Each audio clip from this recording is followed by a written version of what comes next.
So all in all, there's been a bit of a kicker to the budget situation in the last year or so. So moving right along, some of the key things that were in the budget, there was a large spending on infrastructure. So when I was travelling down the highway on my tour, Coffs Harbour especially were doing sort of cartwheels, because if you see the last dot point there under infrastructure, there was $1 billion that was allocated towards the Coffs bypass, which is the last major bypass that needs to happen on the Pacific Highway to get it pretty much dual carriageway all the way from at least the Gold Coast to Sydney. I think it's pretty much, if you see the next dot point up, the M1 Brisbane to Gold Coast Highway, I think that would pretty much make it Brisbane to Sydney dual carriageway. Other bits and pieces that were slated was the Sydney Airport rail link, which is the new airport, the one at Badgerys Creek. Melbourne Airport rail link. They're talking about getting a rail line out to the airport, which will be good because it's always a traffic bottleneck there in Melbourne trying to get to the airport.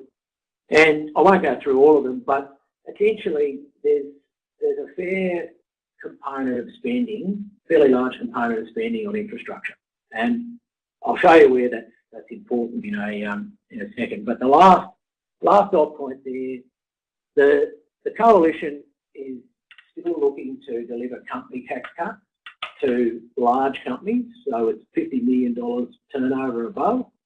And I'll go through later in the pack, the slide pack, what some of the arguments around giving a corporate a tax cut, or a large corporate a tax cut, versus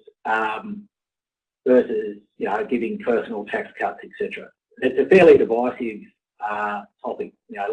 There's polar opposite views. Other things, there was a multi-billion-dollar aged care package, which was all about caring or providing care for people in their own homes. So it's been shown that keeping people in their own homes rather than sending them to aged care or having them in aged care is cheaper for the government's budget, and so the government was looking to provide some extra funding because they do see over the long term significant savings in that regard. As I said before, just moving down the slide, the instant write-off provisions have been extended, which is good for small businesses. The PBS, so the Pharmaceutical Benefit Scheme, additional money, and where that's really coming from is that as technology in medical technology increases, society's expectations are that I guess government expenditure keeps broadly track with that innovation, because as sort of life-saving drugs come available, the public expects that to be funded. The last point on that page, which is an important one, I'll get to down the back of the slides, is there's a so-called black economy crackdown. Now, what that really means is cash. So people that pay cash for services or goods, and people that receive cash for services or goods. So there's quite a concerted effort. I won't give the game away before I get to the slides, but there's quite a conservative effort by government to cut down on cash transactions. People taking cash, and putting it in their pocket, which doesn't obviously see the taxman. The only point I'll make about at the moment is that the government's very, very serious about this. They see it similar to from a society perspective. They see it similar to what littering was in the 80s, where there was a concerted with advertising and promotional campaign to eliminate littering as a sort of a social thing that people did, and also in the early 80s, drink driving. You know, really sort of make it a social wrong rather than something that's, you know, sort of, you know, in some quarters accepted in society to take cash for tax purposes. This is a fairly wordy slide, but the piece that I'll have in red here,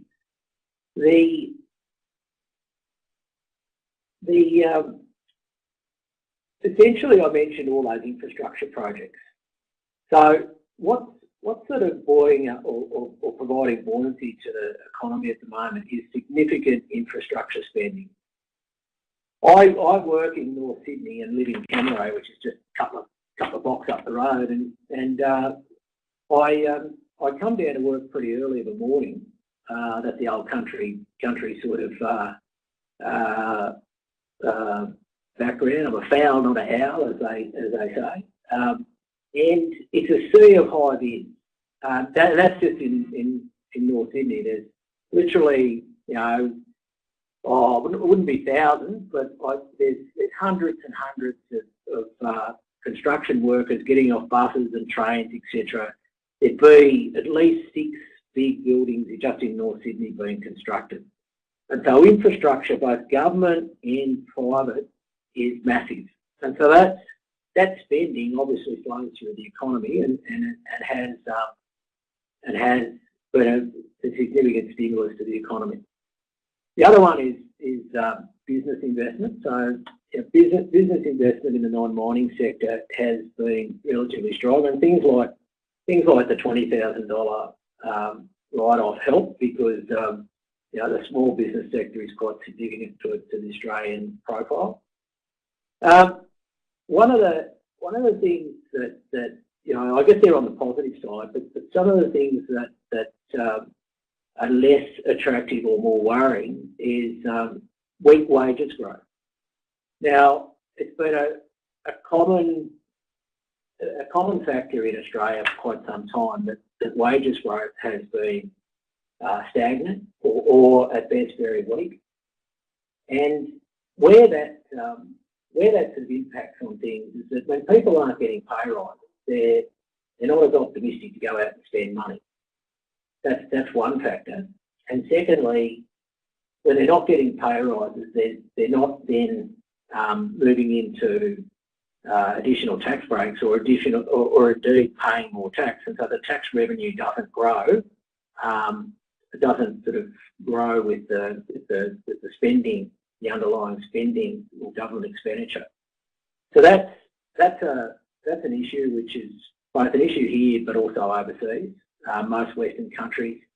High electricity prices. Now I'll show you I think it's on the next one, so I'll show you. Oh no, here we go. Electricity prices are something that is a significant strain on household budgets. Have a look at this graph here on page 8. You'll see up the top there's the green line. Now this is essentially a breakdown of household or consumer spending patterns. And you'll see that pretty much the red, the black, the blue and the purple are sort of, you know, they're not flat, but they're fairly horizontal, I'll say.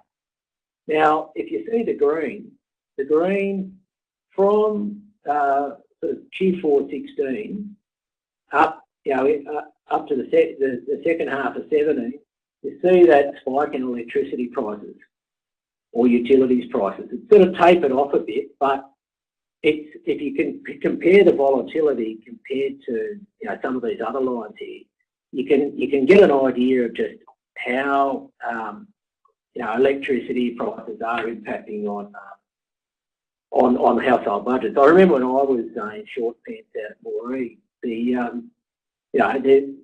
there wasn't the same, I guess, stress around leaving lights on, having heaters on, air conditioners, etc., fans, that people are now seeing now. Like the electricity bill was a bill, obviously, and no one liked it when it turns up, but it wasn't the big, I guess, stressful thing that it is these days in a lot of households. The other couple of factors here, falling house prices. Now, in the major cities, there was a boom since 2012 where the house prices, through foreign investment, lack of supply, all those type of things, low interest rates, house prices experienced considerable rises, and they're now starting to come off. And how that impacts on the economy is that it's a confidence thing. So let's say, for instance, you're sitting in a place like Sydney or Melbourne, and you notice there's a for sale sign go up next door, and you peek over the fence when you see like a sold sticker on it. You'll peek over the fence and you'll ask the next door neighbour what they got, and it's a great price. Then you'll automatically in your front of your mind say, well, okay, my house must be worth something X. We'll do a little calculation, and if house prices are rising, people then have the confidence to go down to the kitchen shop and order a new kitchen, or do a renovation, or buy a car, or something even smaller than that. Go to JB Hi-Fi's, etc. And it gives confidence. Now the opposite happens when house prices start to come off. Then people don't have that same level of confidence. They don't have that same wealth effect. So what happens is then people get a bit cautious again. And then what happens, that flows into consumer spending, which then impacts on the economy. So the last piece is high debt levels. Now, I've got a slide up the back here around high debt levels, but I think everyone would have seen in the newspapers and media that post the GFC, Australia's debt levels have increased, and also household debt as well, as people have either leveraged to get into the rising house market or sort of refinance for other stuff. The level of debt in Australia is, it's not as high as what we see in some of the offshore countries, but it's still getting up there for the size of our population. And that of course comes with an interest bill. So, they're the sort of, I guess not as positive factors, but it'd be fair to say that the budget, when it came out a month ago, it was a reasonably positive outcome on the economy, and the last month, the factors or the data that's come out has reinforced that positivity in that it has shown some either maintaining those assumptions or a slight uptick. The next slide I've spoken about, which essentially just says that the economy's travelling good, but that consumption is still not as high as what we would like because of those factors I just went through. This one was, I'll be quick there, but that one was just that breakdown of consumption trends. So now this slide will obviously be out of date. This was prepared by NAB Economics at the time of the budget, but it probably still holds true in that Australia had record low interest rates for quite some time. There is pressure on rates to rise because of the fact that you've got your offshore interest rates rising. Australia is a country where we rely upon offshore debt, so people do invest in it through debt. Now, clearly, if you're sitting behind a screen in New York or something, and you're a debt investor, you're always going to look for the best rate. So if our rates are low, other rates are rising, then it puts pressure on us there. So there is that sort of pressure for Australia to start rising or raising, I should say. But there are, as I mentioned before, the Reserve Bank's very cautious about raising, given that as I said, low wages, high utilities, falling or flat house prices, and also you've got the drought as well. So what NAB's predicting, or at least at the time of the budget, and I don't have the current forecast, so I don't think it's changed, is that we'll probably see later this year or early next year some forms of rate rise.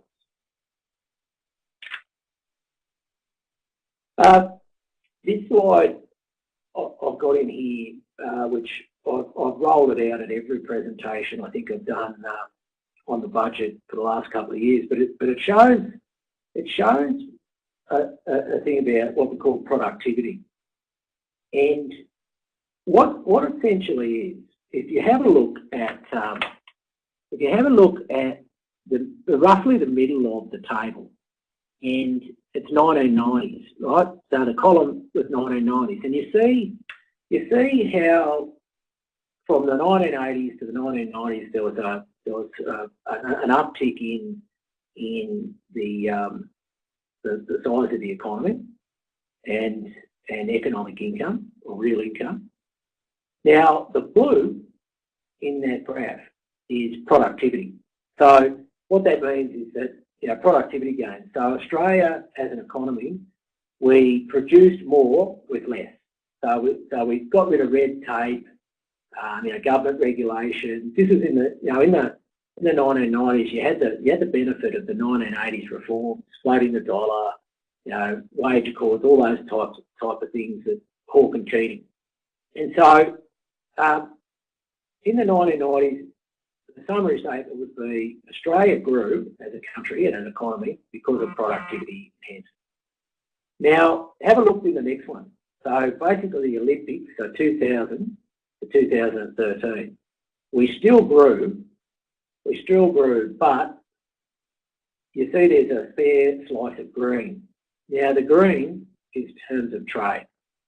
So what you've got in there is the mining investment boom and a slice of productivity. So what that's saying is that essentially from the Olympics to 2013, Australia didn't get all its growth from productivity like it did in the 1990s. There was probably once in a lifetime or once in a generation mining boom, where essentially the commodity prices were so good compared to, we're selling out iron ore, etc., at such great prices, and there was the massive investment in mining infrastructure, less what we were importing, which was whatever goods we import from overseas, electronics and things like that. So the point is that Australia, in order to maintain our standard of living and economic growth, productivity is a massive.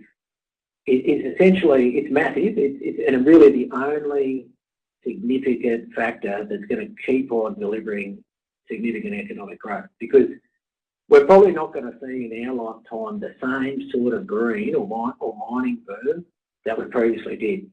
Now, I'll get to that in a second, but I don't think as a country, this is my personal view, I don't think as a country we are really serious about productivity, because a lot of what drives productivity is simplicity in doing business, and whenever you want to do anything in Australia, there's a stack of forms that you can't jump over. To set up a cafe, a friend of mine set up a cafe in Parramatta, and there was something like 90 odd permits. Play music and to, have chairs outside, etc. That someone has to get through. So I guess the summary statement there is that we really need to sort of pull our strides up and make it simpler in Australia to do business. And I'm sure the people on this webinar would agree with that. So one of the key headline things in the budget was personal tax cuts. And I won't go through all of these figures, right, because I've got even a job to understand it. But essentially what it is that pretty much the government is going to deliver over 7 years personal income tax to middle income earners in the main, and then later on some tax relief for high income earners. Now, there's a few things about this. Firstly, largely what they're doing is returning what they call bracket creep to wage and salary earners, because what that means is that when people trot in once a year or twice a year to their boss and they get a CPI pay rise, so just, you know, like CPI adjusted, then that's really not a, you know, in real terms, not a real pay rise, in that, because prices are going up, and if your wage is only going up by the price index, then, you know, you're pretty much square. Now, what happens, bud, is that the tax rates and brackets are not indexed from inflation. So what happens to a lot of people is they get these CPI wage increases, but they're kicked into the next tax bracket. So they actually end up, you know, paying additional tax. Now, so what's really happening here is that the government is returning some of that bracket creep to middle income Australia, and then later the higher income earners. Now, personal tax, have a look at this graph here, and it's a couple of years old, but the numbers don't change that much. But what it shows, you see the top line, which is sort of got like a cricket umpire's arm, sort of right out, you know, signalling a 4.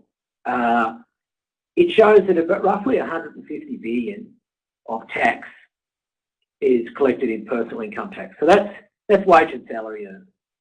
And then you sort of jump off a cliff back to company income tax, goods and services tax, etc. And then once you get down to the state taxes, you know, in large terms, you're talking rats and mice. So my point is that the people that essentially fund Australia are your personal tax payers. So, you know, your rank and file employers. It's just their tax is deducted, off it goes, and they put in their tax return at the end of the year. Now, there's a few things here with personal income tax, which I'll show, but maybe I'll just kick along to the next one, because it shows some of it in a bit more stark detail, and I'll flip back to that other graph in a sec. But on the right there, that's the blue graph. You know that the previous graph that showed the disproportion of personal income tax, you know, the cricket umpire's arm out, you know, signalling a 4, and then, you know, the 150 odd billion.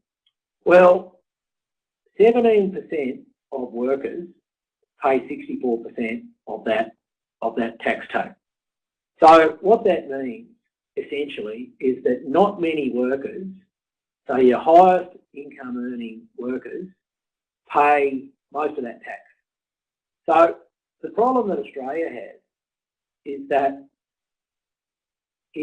we are pretty much reliant on those top salary and wage earners, and not many of them, to effectively fund the country's finances.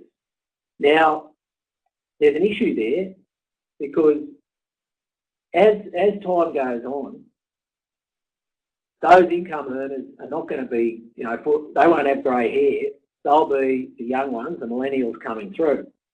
Now, there is probably about half a dozen people in my immediate circle, and I'll give an example. My best friend has just, when I say just, Christmas time last year, left one of the leading Australian banks and gone to work for Amazon in Seattle.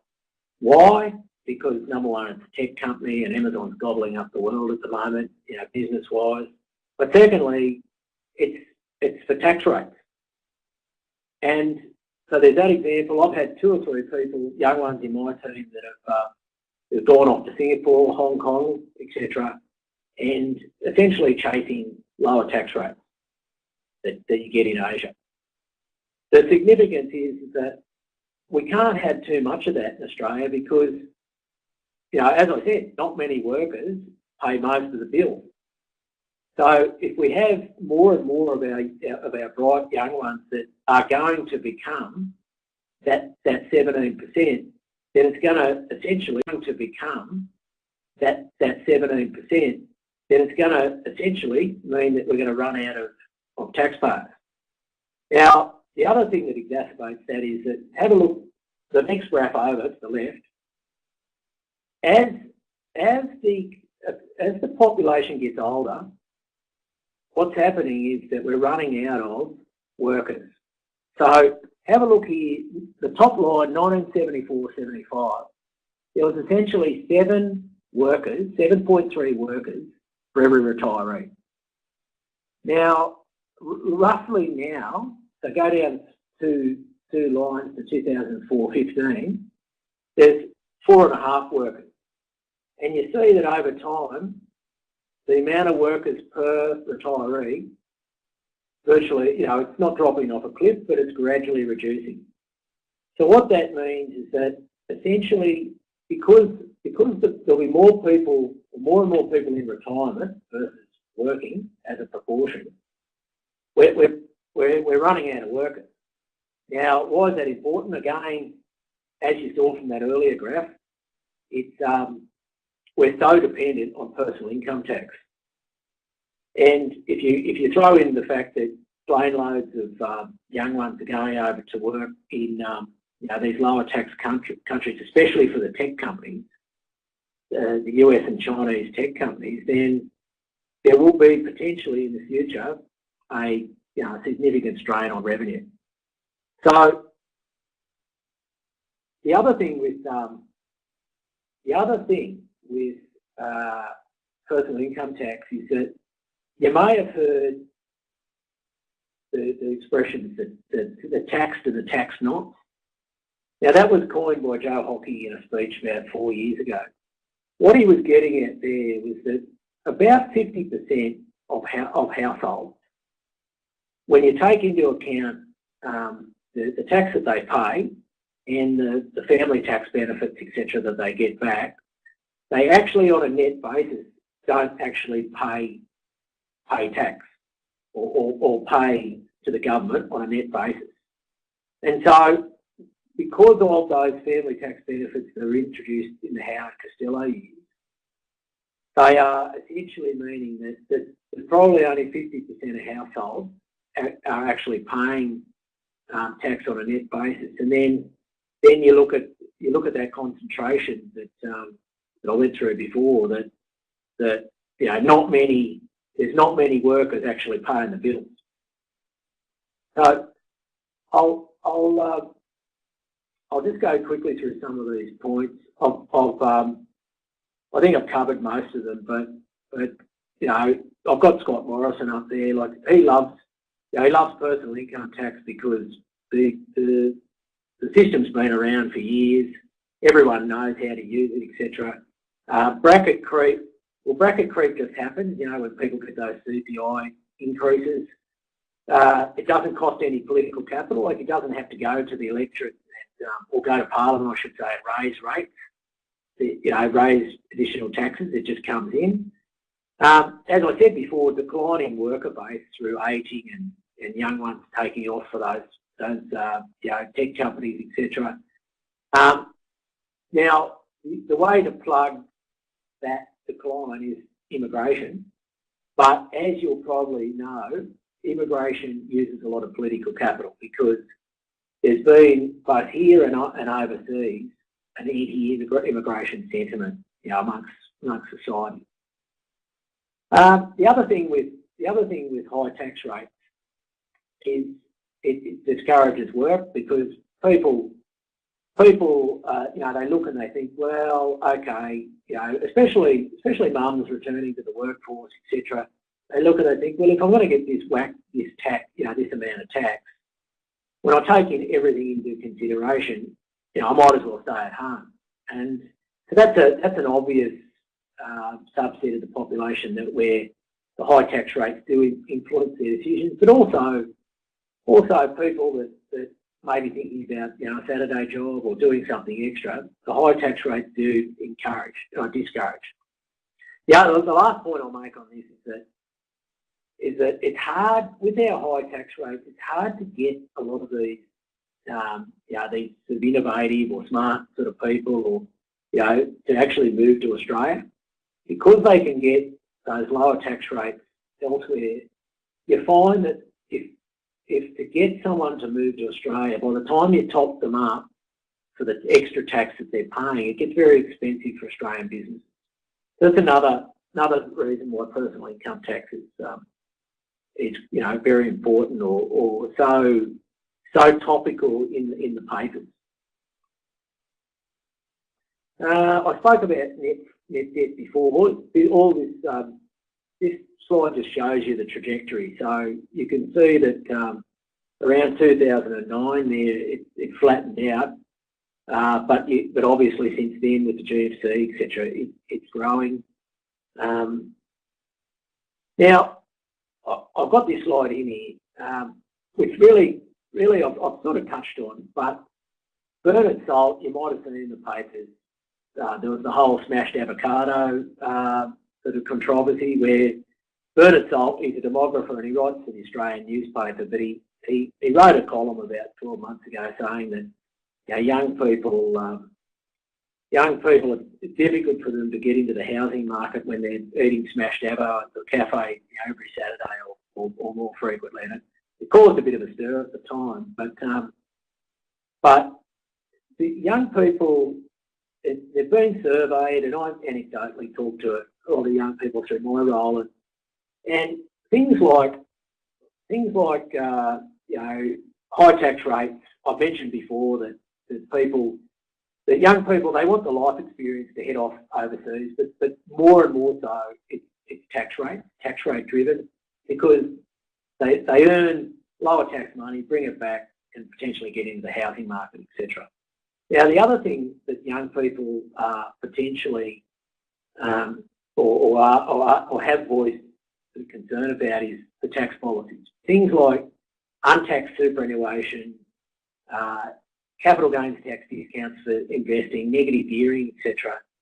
The young people, they graduate from uni, they've got a debt that is significant. They're not seeing any of the policies land in their laps. And so there is sort of an age divide that is growing where, you know, to a large extent, younger people are thinking, well, hang on, where's my fair go here? Because I'm seeing a lot of the tax preferences go to baby boomers and Gen X, and that's those sort of generations that can take advantage of. They're in the investment phase, and so they can take advantage of those tax breaks. Now, company tax. This is again, this graph just shows you that as you probably read in the papers, that the government is looking to move to a 25% tax rate, down from 30 over the next 10 years or so. There's a massive debate around whether large companies should get the reduction or not. Now, in a nutshell, I've got a lot of points here, but in a nutshell, the debate is around, on the coalition side, they are saying that if you reduce the company tax rate in Australia, you'll have more foreign companies invest here, and when you have more foreign companies invest here, there'll be more capital or more investment in the Australian economy. That'll lead to more jobs, and that will stimulate the economy. Now, there's academic basis to all that, where they look and they say, well, Australia is a small economy that's reliant upon foreign equity investment. When you drop the company tax rate, it leads to more capital coming in and has those economic impacts, as I said. Now, the Labor Party they are not for a company tax cut at all. Now, they see essentially that it's going to cost money straight away. So obviously when you cut a tax rate, company tax goes down, and they see the benefits going to foreign investment or foreign investors, and they don't see any actual net benefit flowing to workers through higher wages. Now, it depends on which horse you're going to back here, but because there's economists that go either way. It's one of those things, especially because Australia has a system where domestic shareholders. So if you invest, we're all residents, right? So Australian residents for tax. If we invest in an Australian company, we get a franking credit, which means that you get a credit for some of the tax that the company's paid. Now, it's a bit hard to work out what all the outcomes will be because of the complexity of the franking system. But I guess if you stand back from it, if let's say Trump has delivered a 21% federal tax rate in the US, there's state taxes over there, but let's just go with the federal tax rate of 21%. The UK is going down to 17% in the next couple of years. Asia, roughly, if you blend the countries, it's roughly about 16, 17%. Now, if Australia is sitting there at 30%, then, like on a headline basis, you have to look and go, well, okay, are we out on our own and are we going to miss out on investment? Now, the headline rate's only part of it because it depends on, the tax base, like what's allowed as deductions, what's taxed as revenue, etc. But, I think personally what's going to happen is over time, we probably will drop the rate, but it'll take, given the political impasse, it'll take something like a major company not investing or publicly not investing in Australia because of the tax rate, and they publicly say that, or it'll be something like an Australian household name that packs up and goes somewhere else because of the lower tax rate overseas.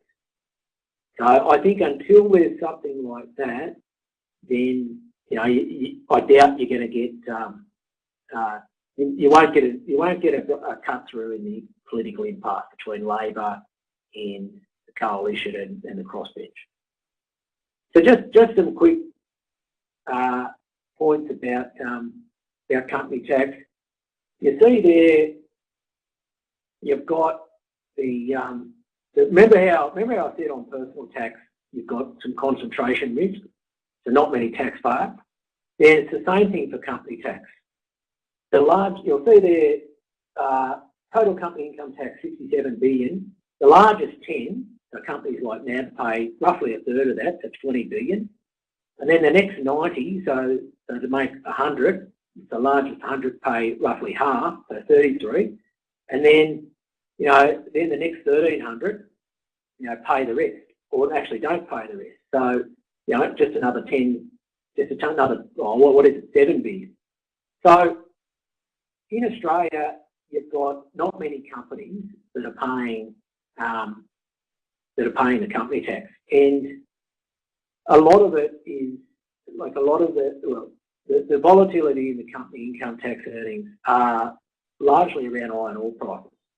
And how well the major mining companies have hedged or indeed sold their iron ore and other commodities for. I'll move along because I notice I'm starting to run out of time. This slide very quickly just shows that the NAB does a survey. We surveyed many companies, and what they said was that if there is a company tax cut, they would use that money for increased business investment, which is a good thing because that then leads to more business investment, leads to more economic activity, which then leads down to potentially higher wages, higher dividends, higher earnings, etc. I've gone through this slide, I've gone through most of this, so I'll just skip over this and I'll get on to innovation. Now, in the Tax Act, for many years, probably for about 30 years, there's been incentives for research and development. So essentially for companies to be innovative and so create innovative products, cutting edge type technology. And there's been over the years a tax incentive. So they get back, certain cents in the dollar for their R&D or research and development expenditure.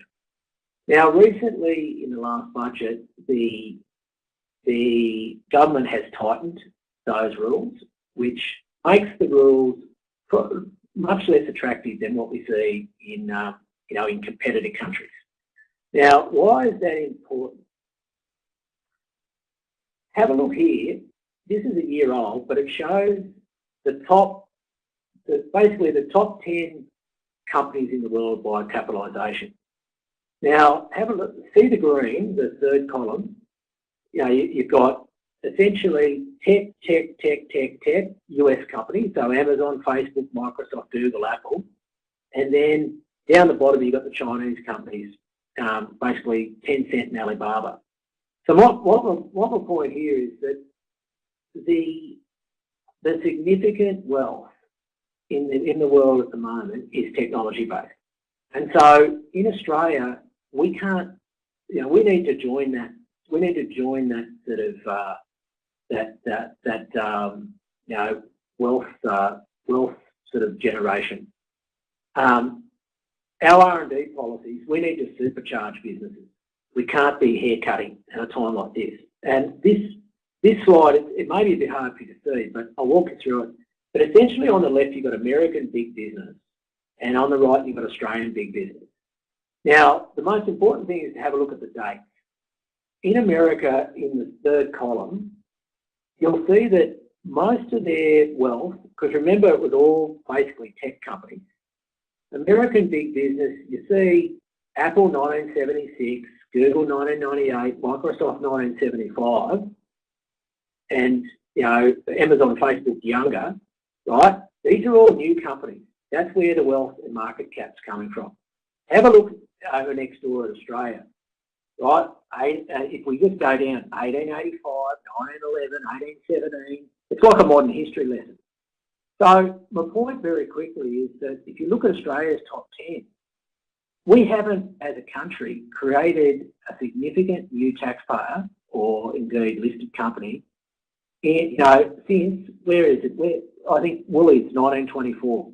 So Macquarie Group's there, but it's in 1970.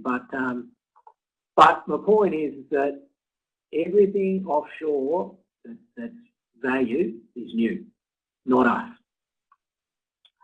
My last set of slides is around the cash economy. Now, I mentioned before that the government was very, very keen to rein in the cash economy. And you'll see just on this slide that it's estimated about 5.8 billion a year is lost to tax collection through the cash economy. Now, this is my personal little view here, that every year there's less and less cash. Now, I think that cash in the next 5 years is going to be like the Tassie tiger, just extinct. That's my own view,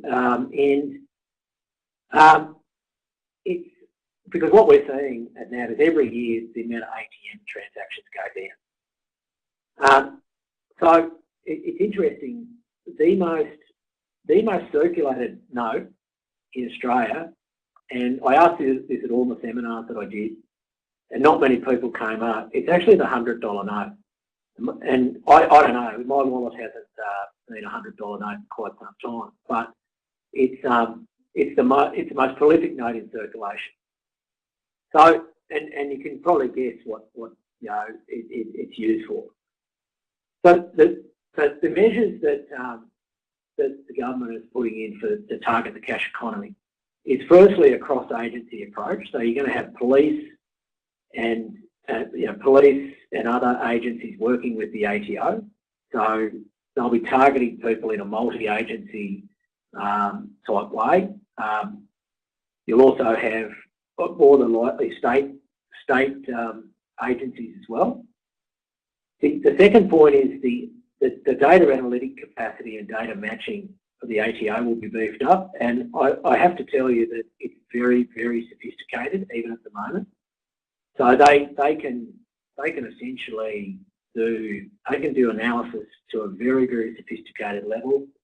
There'll be mobile strike teams where they target certain areas which are prolific in cash and using cash. And probably the main one that I've got in bold here is that there'll be a limit of $10,000, so you won't be able to use cash to buy anything after 1 July 2019 with basically anything that costs more than $10,000. So that is to stop people turning up with suitcases of cash, at housing auctions and motor deals, etc. The last one is that if you're in business and you're tendering for a Commonwealth contract that's over $4 million, then you're going to have to prove to the government's satisfaction your tax affairs, i.e. that your tax affairs are in order. So probably the last slide I've got is, remember how I talked about productivity and how important it was? Well, I don't know what it is about Australia. Maybe it's because, it was originally a convict colony. But there's just so many forms, so many checks and procedures between local, state and federal levels, etc., that we just seem to be drowning in red tape. Now, we try and do things, but we just don't seem to be able to simplify. But as I said, productivity is the thing that's going to keep us wealthy. And these days with the simplicity of iPhones and other digitisation, we should, as a country, be really, really having a go at this. But I just don't think we are at the moment. I've just thrown this in. Education. Remember the slide that I showed about technology and where that value is and how it's driving value in China and US per that table? And we haven't created, in the last little while, an Australian listed company of new value. Then the red dot there shows where our mathematics standards are compared to the rest of the world. Now, maths isn't for everyone, but one thing that it's for is, it's very critical for technology and technology development. And my point here is that if we really want to play in the game of technology and wealth creation, then we need to up the standards on our education. Now, that involves a few things, state and Commonwealth budgets, etc., and funding programs. But I won't get into that at the time, but it just shows that I think we've just got to pull our socks up. So that's it. Pretty much right on time. I hope you've enjoyed it. I hope it was a bit of a backroom tour of the budget and gave you a few tips, etc.